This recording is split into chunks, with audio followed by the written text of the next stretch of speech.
So, Nick is going to be bringing back a couple of its own Those older shows. of its older shows in the form of a TV movie. Yep. We have Hey Arnold. We have Hey Arnold, the Jungle movie coming out in 2 months. and we have the Zim movie. Oh, and also Rocko's Modern Life. Yep. That's another one. Yep, we'll give each of them their own big little thought here. So if you guys want to get to a certain TV movie, I'll have a little time skip in the video. If you guys could just skip to that point in the time of the video. But yeah, let's start off with the first one that got announced. Hey Arnold, the Jungle movie. All right. Now, this is my only an opinion thing, so don't be mad or saying that it's fact. I'm not saying it's fact. It's just my opinion. It's not necessarily one of my. Arnold's not really one of my favorite Nickelodeon shows. That's just me. I mean, I like the show, but I'm more of a guy who likes comedy, so. Yeah. And Hey Arnold was more of like a drama. Yeah. See, I mean, There are funny episodes in it. Don't get me wrong. Hey Arnold did deal with some more down to earth, more serious topics. Yeah. That were relevant. Yeah. So, Oh, sorry, hang on. It's on the camera there. Yeah, again, it's an opinion thing, so I'm not saying you guys have to respect it or. I'm not saying you don't actually think it's fact or anything like that. I like Hey Arnold. Yeah. Very much. It was one of those shows that I didn't really watch when I was little, but as I got older, when I started watching it, then I learned to appreciate it. Yes, I mean I'm not saying it's a bad show. I actually do like it. It's probably like my number 9 or 8 of my favorite Nickelodeon shows. And plus, even back when we didn't watch it all that much, we still caught some episodes. But yeah, and We still caught some episodes playing in our room. We used to have a TV in our room. Yeah. Yep. And Hey Arnold There was like used to be the last Nickelodeon show to air at night. So Before Nick at Night, and this is gonna sound strange, but I always thought that Neo's logo always used to say, it always used to mean good night. yeah. Yeah, the Snoo. Yeah, I remember that. Yeah, so the Jungle movie was going to be theatrically released. But they got changed because Nickelodeon being greedy jerks. But I mean, yeah, they didn't really see eye to eye with Craig Bartlett. So the fact that now he can do the Jungle movie is great. Though it is sad that it won't get the theatrical release that it was once intended well, like to be. But at least we get I'm just grateful we're getting these movies, TV movies or not. we get something at least out of it. Yep. So we'll talk about a little bit of. And also it's coming out, and what makes this even better is it's coming out right just in time for Thanksgiving Day. It's coming out Thanksgiving Day. Yep. Anyways, so we'll talk about the sneak preview we saw. Well, I can really say the animation was good. I mean, I'm not saying it's great animation. It looked a little weird to me at points. Well, it's like a TV movie, so Yeah, I guess that if it was theatrically done, the animation quality would have improved because of a bigger budget. Yeah. But it's still fine. I mean, it looks fine. As long as we have all of the old characters back, though sadly, most of the characters, since it's been so long, won't have their original voice actors. same original voice actors, yeah. Granted, the new ones don't sound that bad. They actually do sound pretty accurate. They do sound very similar to. And I did feel kind of nostalgic when I saw Arnold's grandpa, because I remember that he was pretty funny. Well, I know Dan Castellaneta, he is still doing voices, so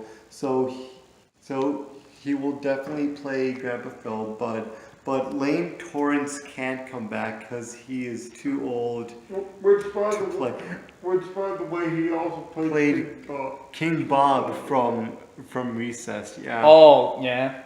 The only thing that really bothered me about the sneak preview was that they're using cell phones and modern technology in this, which I was like, Yeah. wasn't Hey Arnold supposed to take place in the 90s? Yeah, because I did. I'm pretty sure a lot of kids who grew up in the 90s don't remember ever having a Wait a flip second. having a cell phone. Wait a second. That breaks all continuity because it's supposed to be like It takes Craig Bartlett it said takes place in the 90s. that it takes place like about 1 or 2 years after the first movie. So they are in 6th grade. So that they would still be in like the 90s and like maybe early 2000s. But still, there weren't any iPhones back then. I know, like, why are there iPhones and that makes no sense. Absolutely no sense. And the only other thing that bothered me was the fact that somebody was actually able to record all the stuff that Arnold did in the episodes. I'm like, I don't remember anyone ever recording all this. This is weird. Right. Granted, I did enjoy the cameos, like the Pigeon Man guy, and I kind of like all those little cameos there from past episodes. Well, those are little Easter eggs for the people Who grew up watching the show.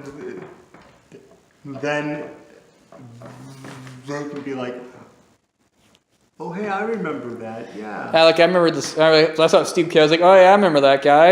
It's like, yeah, it's kind of cool that they did. That was nice. I thought that was kind of a cool little flashback. But yeah, overall, it looked pretty promising. I'll still be a little skeptical about it, and whether or not it's going to be good or not. Like if they're going to keep doing this modern technology stuff in there. Yeah, right. But overall, yeah, I'll definitely watch it. Yeah. The next one up here is The Rocko's Modern Life. Now, Rocko's Modern Life, out of the three, What you mean 4? 4. Because Ren and Stimpy, Doug, Rugrats, then Rocko. Well, yeah. Well, I really mean out of the 3 that we are talking about. Oh yeah. Yeah. I meant the first 4 Nicktoons.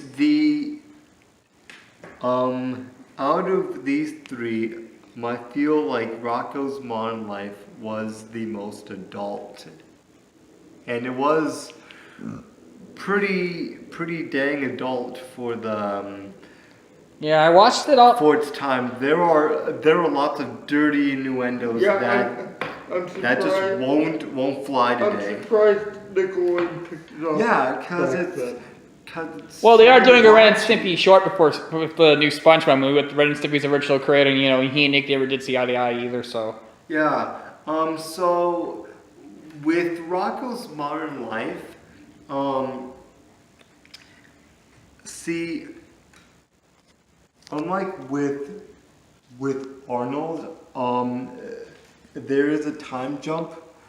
When they go into this is in the sneak preview. I actually watched all Rocko's Modern Life on Netflix. I was pretty surprised to see a lot of the adult jokes in there, but yeah, I think in the last episode, Rocko got launched into like a rocket, I believe, or something. Like he got launched into like a rocket, and then I think he wound up in the trailer. They showed that he and his friends were there with him, and then they wound up in present day, which that is kind of clever how they did that. Yeah. And I kind of like how they like. I mean, how much things have changed and their parodies. Oh, and by the way, like, did you guys know the guy who voiced? technology. Did you guys know that the dude who voices Rocko and Rocko's Modern Life, he voices Mr. Crocker in The Fairly Odd Parents? Yeah. Really? Yeah, so Rocko and Crocker are voiced by the same dude. Oh, cool. But yeah, that was it looks pretty cool. Actually, I did laugh a couple of jokes. I did laugh, like seeing how Rocko reacts to nowadays, like he's like freaking out. Yeah, it's kind of like taking punches Which at I can't- the modern world. Which I can't say I really blame Rocko for like being a little bit scared, because if I were to like randomly jump from 2017 to all the way to like 2040, I'd be a little scared too. Be like seeing everything change. I'm like, ah! Like what happened? Yeah, I go, yeah. But at the same time, I can see Rocko in the film at least trying to get used to modern day. Yeah. And there's a lot of good jokes, and it definitely did feel like it was like the original show, which I give props to Right. Nick for that. Well, except for some of the more dirty. Yeah, I think Nick might censor it, which I can't really say I blame Nick for wanting to censor that just a little bit. references. Yeah, but I mean, 90s cartoons had a lot more leeway in terms of like content. Yeah, like Ren and Stimpy, there was actually a gay sex joke in that one episode when the Well, there's like speculation that both Ren and Stimpy. yeah, because in the episode Stimpy's fan club in that episode, this kid was mentioning he was having problems weighing the bed, which is kind of like kids sometimes do have problems with that, so it was kind of like Yeah. talking to kids. I think it was funniest that Ren was like talking about how disgusting that kid is. And of course, Stimpy's like, Ren, me and you. He's like, Ren, there goes, everybody pees the bed. He goes, me and you wet the bed. Ren, shut up, you idiot, no one's supposed to know that. Like, see, that's hilarious. Wait, yeah. That's See, that's subtle. see, that can be interpreted as a gay joke. Yeah, but granted, a little kid probably wouldn't understand that was a gay joke. Probably not. See, they would think of that as like a bathroom joke, but it can also have a double meaning. Yeah, like as an adult, you just kind of laugh that they actually got that in there somehow. Like, Yeah. whoa, that's hilarious. Well, times were different. And But yeah. then, many more things on Rocco's Modern Life, and then we can go. Actually, do you remember that there was like one scene? I think Rocco got launched into like I think he got launched like a woman, like a rhino woman's like boobs. I think. Oh yeah. Yeah, she's like, "How dare you!" in that. So many innuendos. And they even said the word. I think they said the word hell in the first episode when they got a carnival and there was like an elevator ride to hell, which I was surprised they actually said hell. I was like, "Oh my god, that's hilarious!" And you had pretty dang. That's pretty. Yeah. Like that was ballsy. Yeah. So then with Invader Zim. Yep. Now this is. I'm gonna get the first word here. Invader Zim is my favorite TV show. Now I know a lot of people would say that other shows are better and all that, but it's just my opinion again. So Yeah. I'm happy that Yonan Vasquez is getting work, and I'm happy that yeah, you tried it. I think he you. is gonna be able to make a return to TV with this. Yeah, because Invader Zim was easily a really funny show. Like it was a really dark show, but really It funny. had very, very dark humor, very twisted humor. But it was also a really funny show because I remember I was like, Yeah. I was 6 years old and I watched it with my cousin Kaylin. She was like, I think she was like about 5, and she watched it with me and she was laughing pretty hard too. Yeah. I mean, plus the show definitely had a lot of balls. I mean, there was like an episode where Zim ripped out a kid. In the second episode of the show, there was a kid named Keith, and he was basically annoying Zim the way SpongeBob would annoy Squidward, and he's like bringing this whole party to Zim's house. And at the end of the episode, Zim's machine actually ripped out Keith's eyeballs off screen. And he got plus these robotic eyes, and he fought the squirrel with Zim, and then it ends with him getting tackled by the squirrel, and he falls off the building, and he blows up. And he's just like, you don't like waffles, and Gert's like making waffles in the background while this kid is getting brutally attacked by like this squirrel. Again, like that's hilarious. Like, it's pretty funny that Gert's just doing waffles while this horrible stuff is going on. But Yeah. and then I think the episode where he's stealing organs was pretty messed up as well. Like if you watch that episode, that was a really messed up episode. Dark Harvest, yeah. I would say I wouldn't really let like a really little kid watch it. I'd probably say it's probably more like a Y7 or older. Yeah. Because like I can understand like maybe like a 9-year-old would probably think the show was pretty dang funny with its twisted humor. Yeah.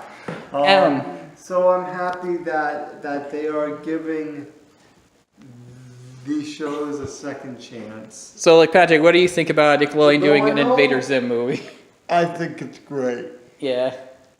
Well, I think especially Rocco and Zim, they both do Really edgy stuff. well. Yeah, but I was gonna say they both deserved far A much revival. than. Yeah. Which, by the way, Zim will be turning 18 on March. And I also been hearing rumors that Nick might do a new. Zim will be turning 17 on March 30th. And I also been hearing rumors that Nick mentioned that Invader Zim actually might get a new series after the movie, because Jonah and Nick didn't really get along that much when they were making the show, but they rekindled their relationship with the comics because they actually sold really well.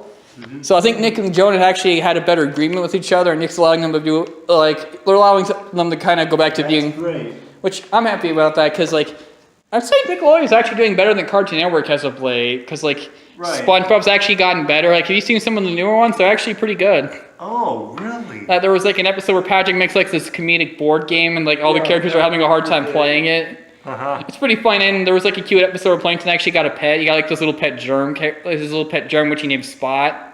And he actually, and like, there's some dark humor with him accidentally squishing Spot by accident, but because Spot's a germ, he can just multiply himself and make a new body. Oh, cool. Yeah, like SpongeBob's actually. So, yeah, SpongeBob's getting better. Heck, The Loud House. Yeah, so I actually, I watched a couple of episodes of that show. With not even a year on air, is already getting A movie. a full-length theatrical movie. That is insane. Yeah, February 7th. SpongeBob 2020. Oh my Took God. like 5 years to get a movie.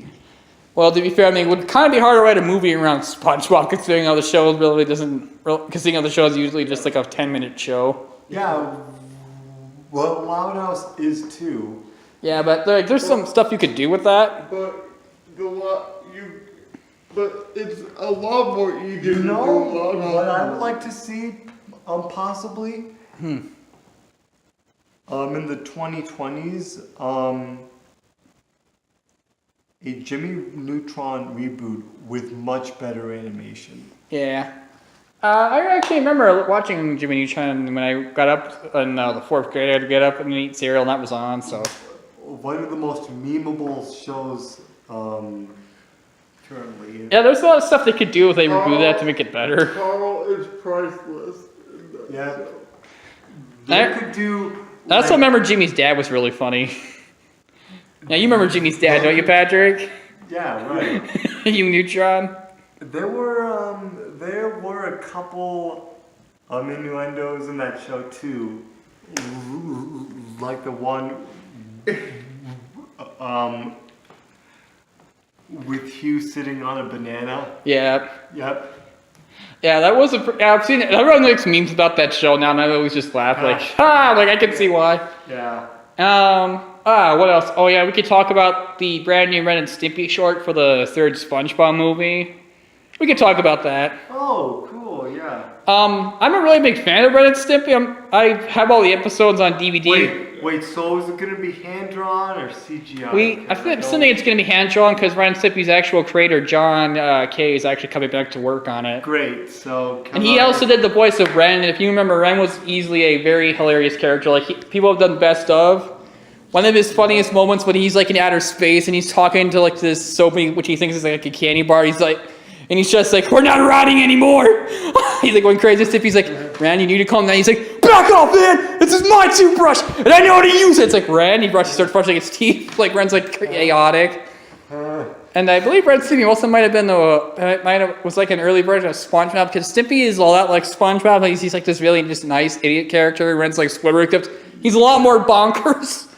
Yep. So. So yeah, Patrick, how do you feel about that Ren and Stimpy coming back for a short before the 3rd SpongeBob movie? I think it's gonna be hilarious. Now, maybe they will have a Rocco short, or maybe even a Rugrats short before the Loud House movie. Well, they are doing Rugrats comics. They announced that they're doing Rugrats Yeah, comics, so. Yeah. Which I was like, that's kind of cool. Nickelodeon's like doing that because Invader Zim was technically speaking the first show to come back as like a comic book, and then it's coming back as like a possible series with a movie and everything. Right. I'm kind of surprised they didn't release that Invader Zim movie theatrically because seeing all the Invader Zim products at Hot Topic sold more than the Star Wars products. So Yeah. I'm like surprised they never did that theatrically. They'd probably make a lot of money if they did it theatrically. But They could continue their partnership with Hot Topic, and they would sell lots of merchandise. yeah, they'd get like I was surprised they never did the film theatrically. But hey, I'm not gonna argue. I'm a huge Zim fan, so it's kind of cool. Is there any old Nickelodeon show you guys kind of want to see other old Nickelodeon shows come back? Well, Danny maybe Doug. Possibly, yeah. Doug, or maybe Danny Phantom. Though though I heard there was like a murder linked to Danny Phantom, I think. Yeah, I'm not sure. Well, I think that happened, so I'm not quite sure if Nick would like go back to that because of that incident. And I'm also hearing that Nick might do like an Angry Beavers movie, possibly. He was murdered. The guy who played Danny. Butch? No. There was like a murder related. Well, some guy murdered another, and I think it had something to do with Danny Phantom. Well, I wouldn't mind if Danny Phantom replaced Fairly Odd Parents, in all honesty. Over a cartoon? Well, yeah, because I mean, Over a cartoon. something similar happened with Invader Zim. Oh, that. Oh yeah. Yeah, I remember that. Well, I wasn't really sure that was really the TV or show's fault, because like I'm pretty sure they didn't really think anyone was actually going to do that. Right, of course. Like I wouldn't. It's like when people are saying the TV show is teaching kids violence, like that's not really their intention. They're just No. trying to entertain the audience. No, absolutely not. Plus, if you think TV is violent, then why are you even watching TV? Right. So. I mean, granted, they put out mean-spirited messages like some episodes of SpongeBob we usually would do. I'm trying to make it that Butch Hartman really. Yeah, I feel sorry for Butch Hartman. He really wants to bring that show back, but I think Nickelodeon just really wasn't letting him. I'm not sure You why. can tell from his YouTube channel that he really wants Danny Phantom to come back. Well, I wouldn't mind if Danny. I think that's all I think he constantly talked about Danny Phantom. And I can't really say I can kind of see Danny Phantom possibly replacing Fairly Odd Parents, because if you guys weren't aware, that show I think actually got canceled. Yeah. Because seeing how they kind of they ruined that show. Yeah. It's like they're not even doing any adult jokes. Like you remember that one scene from the Child Chasers episode where they're going to TV and they made fun of Blue's Clues in that one scene. Like you remember that classic scene right about they made fun of Blue's Clues. But yeah, this video's been going on for 22 minutes, so I think I'm gonna cut it off here. This is just a series we're gonna do. This is just our first episode of Real Thoughts. Our thoughts on. See ya. See ya. Any last words, Patrick? Guys, keep an eye out for our Coraline review this October. And Jaws 3D. Bye. Bye.